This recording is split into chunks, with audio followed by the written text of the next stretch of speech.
जालन्याला, त्यामुळे मी जास्त काही बोलू शकणार नाही या ठिकाणी. परंतु आज आपण या परिसरामध्ये बाबासाहेब आंबेडकरांचा पुतळा उभा केलेला आहे. आता आपली खूप मोठी जबाबदारी आहे. हा पुतळा ज्या ठिकाणी उभा आहे ही तुम्हा लोकांची जबाबदारी आहे. आजपासून शपथ घेऊन तुम्हाला काम करावं लागणार आहे की या पुतळ्याच्या 1 किलोमीटर किंवा 10 किलोमीटर परिसरातून एक IAS, एक IPS, एक डॉक्टर, एक इंजिनियर, एक लॉयर हा तुम्हाला घडवावा लागेल.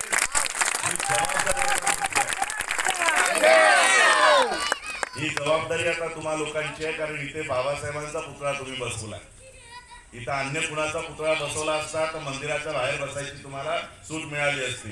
पण इथे संसदेत बसणारा माणूस तुम्ही घडवलेला आहे. डॉक्टर बाबासाहेब आंबेडकरांचा ज्याने निर्माण केला त्या महामानवाचा पुतळा या ठिकाणी आहे. त्यामुळे तुमची सगळ्यांची जबाबदारी आहे की प्रत्येक घरामध्ये एक आंबेडकर तयार झाला पाहिजे.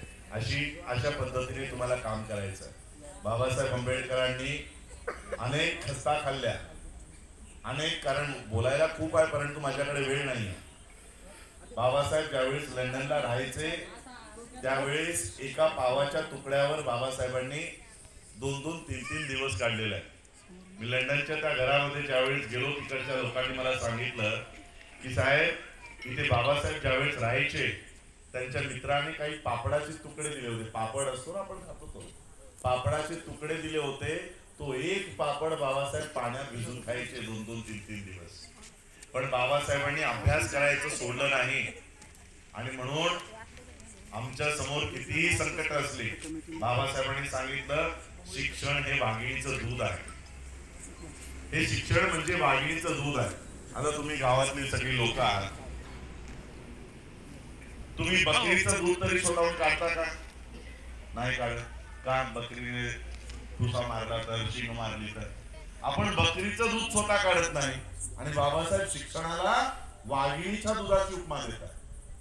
जिथे आम्ही बकरीच्या समोर उभं राहत नाही, गायीच्या समोर उभं राहत नाही, तिथे आम्हाला कुणासमोर उभं राहायचंय? वाघिणी समोर. ही वाघीण दुसरं तिसरं काय नाही. ही वाघीण म्हणजे आमची समस्या आहे, आमची गरिबी आहे.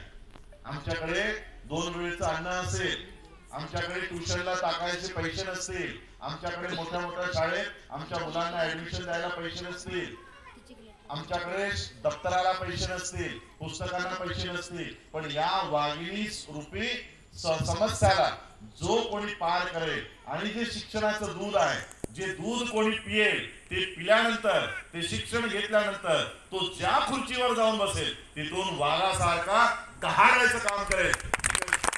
अशा पद्धतीने बाबासाहेबांनी आम्हाला सांगितलेलं आहे. आणि म्हणून आज ज्या बाबासाहेबांचा पुतळा या ठिकाणी उभा केलेला आहे त्या शिक्षणावर खूप मोठ्या प्रमाणात आमच्या मुलांना जोर द्यायचा. ही जी युवा मंडळी आहे बघा, राजकारण 4 दिवसाचं असतं. इलेक्शन आले की 3 महिन्यापूर्वी राजकारणाचं वारं व्हायला लागतं. एकदा इलेक्शन गेले